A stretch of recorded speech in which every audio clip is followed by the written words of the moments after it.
Hello everyone, मैं हूं doctor सेहत जोशी और आपका बहुत स्वागत है आज के इस खास वीडियो में। आज हम बात करने वाले हैं एक ऐसी कॉमन लेकिन बहुत ही अनकंफर्टेबल और फ्रस्ट्रेटिंग प्रॉब्लम के बारे में जिसका सामना लाइफ में कभी ना कभी ऑलमोस्ट हर महिला एवरी वुमेन को करना पड़ता है। जी हाँ, मैं बात कर रहा हूँ वेजाइनल ईस्ट इन्फेक्शन की, जिसे कई बार लोग फंगल इन्फेक्शन भी कहते हैं। क्या आपको भी प्राइवेट पार्ट में इंटेंस खुजली, इचिंग, जलन, बर्निंग सेंसेशन या सूजन, स्वेलिंग महसूस होती है? क्या यूरिनेशन करते वक्त या इंटरकोर्स के टाइम पर यह जलन और बढ़ जाती है? क्या आपको एक सफेद दही जैसा white curd like discharge notice होता है? अगर हाँ, तो आप अकेले नहीं हैं। ये एक बहुत ही कॉमन प्रॉब्लम है, लेकिन सबसे फ्रस्ट्रेटिंग बात यह है कि कई बार मार्केट से क्रीम्स या ट्यूब लगाने से थोड़ा टाइम आराम मिलता है, पर जैसे ही उसे बंद करते हैं प्रॉब्लम बार बार वापस आ जाती है ना? ऐसा ही होता है आपके साथ भी। तो ये इन्फेक्शन होता क्यों है? इसके सिम्टम्स क्या हैं? क्या प्रिकॉशंस लेने चाहिए? और सबसे इम्पोर्टेंट, इसका पक्का इलाज क्या है, स्पेशली अगर ये बार बार रिपीट हो रहा है? क्या होम्योपैथी इसमें हेल्प कर सकती है? इन सभी सवालों के जवाब आपको आज की इस वीडियो में मिलेंगे, तो एंड तक जरूर देखिएगा। और अगर आपको हेल्थ टॉपिक्स में इंटरेस्ट है तो आगे बढ़ने से पहले प्लीज चैनल को सब्सक्राइब कर लीजिए और बेल आइकन को दबा दीजिए, ताकि आप कोई भी इंपॉर्टेंट हेल्थ अपडेट मिस ना करें। तो सबसे पहले ये है क्या? सिंपल भाषा में, हमारी वेजाइना में नेचुरली कुछ गुड बैक्टीरियाज और ईस्ट, एक टाइप का फंगस जिसका नाम है कैंडिडा, बैलेंस में रहते हैं। लेकिन जब किसी वजह से ये बैलेंस बिगड़ जाता है तो ये कैंडिडा ईस्ट ओवरग्रो करने लगती है और इसी ग्रोथ को हम वेजाइनल ईस्ट इन्फेक्शन कहते हैं। अब ये बैलेंस बिगड़ता क्यों है? इसके कॉमन ट्रिगर्स क्या हैं? एंटीबायोटिक्स ये सबसे कॉमन रीजन है। जब हम किसी और इन्फेक्शन लाइक सर्दी, जुकाम, बुखार, खांसी के लिए एंटीबायोटिक्स लेते हैं तो बुरे बैक्टीरियाज के साथ साथ वेजाइना के अच्छे बैक्टीरिया लैक्टोबैसिलस को भी मार देते हैं। इससे ईस्ट को ओवरग्रो करने का मौका मिल जाता है। प्रेगनेंसी के टाइम हार्मोनल चेंजेस की वजह से ईस्ट इन्फेक्शन का रिस्क बढ़ जाता है। Birth control pills, hormone replacement therapy HRTs, इनमें भी हार्मोनल बैलेंस चेंज होता है जो ईस्ट की ओवरग्रोथ को फेवर बढ़ावा कर सकता है। Uncontrolled diabetes, high blood sugar level east के लिए फूड खाने का काम करते हैं, इसलिए अनकंट्रोल्ड डायबिटीज में ये प्रॉब्लम कॉमन है। वीक इम्यूनिटी, अगर आपकी बॉडी की इम्यूनिटी कमजोर है किसी बीमारी या स्ट्रेस की वजह से, तो भी ईस्ट को कंट्रोल करना मुश्किल हो जाता है।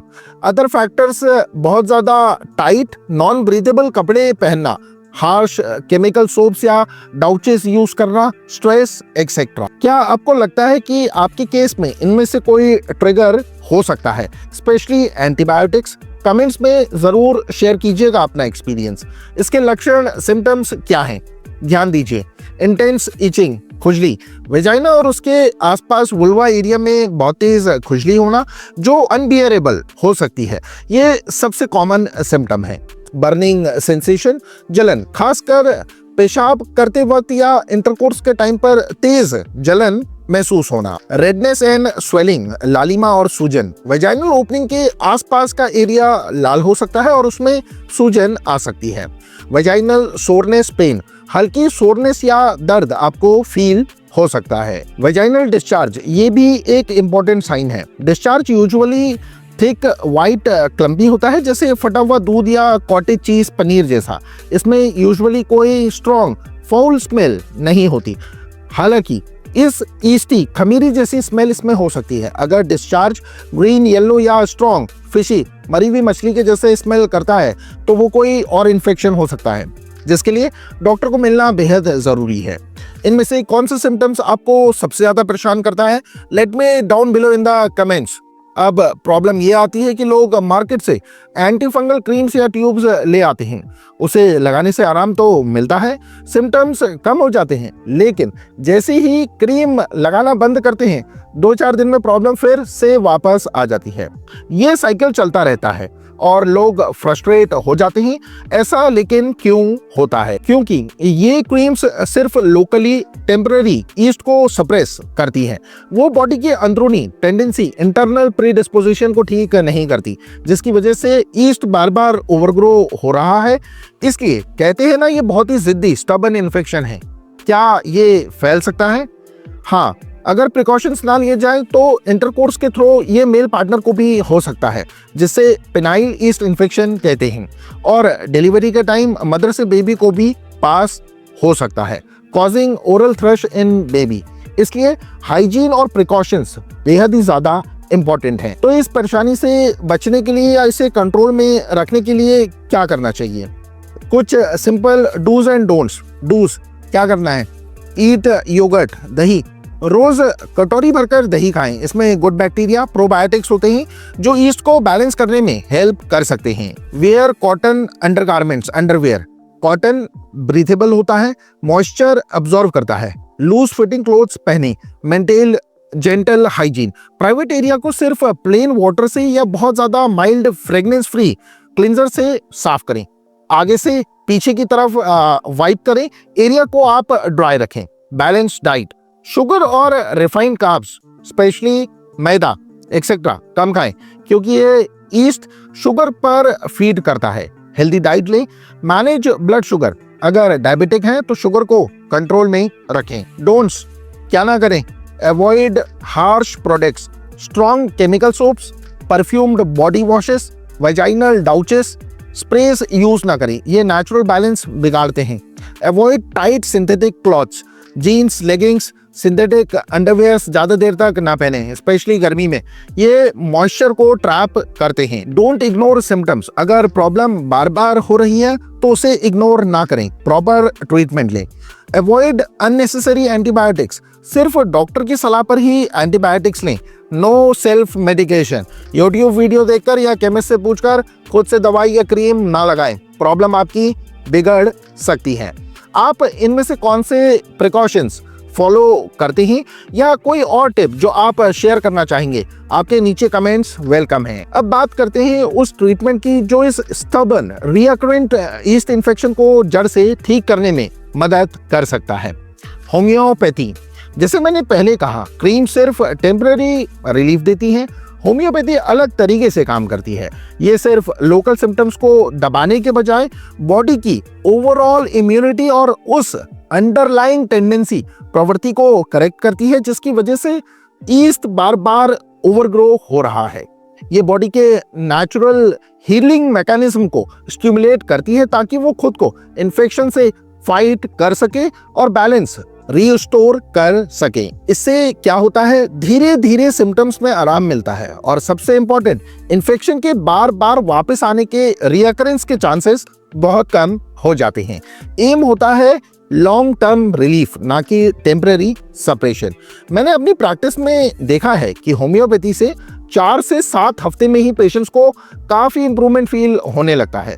लेकिन क्योंकि ये रूट कॉज पर, जड़ों पर काम करती है, कंप्लीट ट्रीटमेंट में रिकरेंस के टेंडेंसी को ठीक करने में 7 से 8 महीने या कभी कभी ज़्यादा टाइम भी लग सकता है। तो patience is the key. Homeopathic medicine natural sources से बनती हैं, सेफ होती हैं और इनका कोई साइड इफेक्ट नहीं होते अगर उन्हें एक क्वालिफाइड डॉक्टर की निगरानी, सुपरविजन में लिया जाए। मैं यहाँ कुछ होम्योपैथिक मेडिसिन के नाम बता रहा हूँ जो वेजाइनल ईस्ट इन्फेक्शन में कॉमनली यूज होती हैं और बहुत शानदार रिजल्ट्स देती हैं। लेकिन ये सेक्शन सिर्फ और सिर्फ आपकी जानकारी के लिए है। प्लीज प्लीज प्लीज इन दवाइयों का नाम सुनकर खुद से खरीद कर इस्तेमाल मत कीजिएगा। होम्योपैथी में वन साइज फिट्स ऑल वाला अप्रोच नहीं होता। हर पेशेंट अलग है, उनके सिम्टम्स अलग हैं, उनकी बॉडी अलग है। सही मेडिसिन और उसकी सही पोटेंसी, पावर सिर्फ एक एक्सपीरियंस्ड क्वालिफाइड होम्योपैथ डॉक्टर ही आपकी कंप्लीट हिस्ट्री और सिम्टम्स के बेसिस पर डिसाइड कर सकते हैं। कुछ मेडिसिन जो इफेक्टिव हो सकती हैं, examples only. Pulsatilla homeopathic medicine mild gentle nature की लेडीज जिनको ठीक क्रीमी नॉन इरिटेटिंग डिस्चार्ज हो और जो इमोशनल हो। हाइड्रेटिस होम्योपैथिक दवाई जब डिस्चार्ज बहुत ज्यादा थिक, येलो, स्ट्रिंगी, तार जैसा हो। एल्यूमिना होम्योपैथिक दवाई बहुत ज़्यादा ड्राइनेस और इचिंग के केसेस में, खासकर ओल्डर वोमेन्स में। मेडोराइनम होम्योपैथिक दवा बहुत ही स्टबन, जिद्दी क्रॉनिक केसेस के लिए, जहां मछली फिशी ऑर्डर भी हो सकता है, तो लेस कॉमन इन ईस्ट। और भी बहुत सी मेडिसिन हैं जैसे सीपिया, रेजोडम, बोरेक्स एक्सेट्रा, जो सिम्टम्स के अकॉर्डिंग, लक्षणों के आधार पर आपको होम्योपैथ डॉक्टर दे सकते हैं।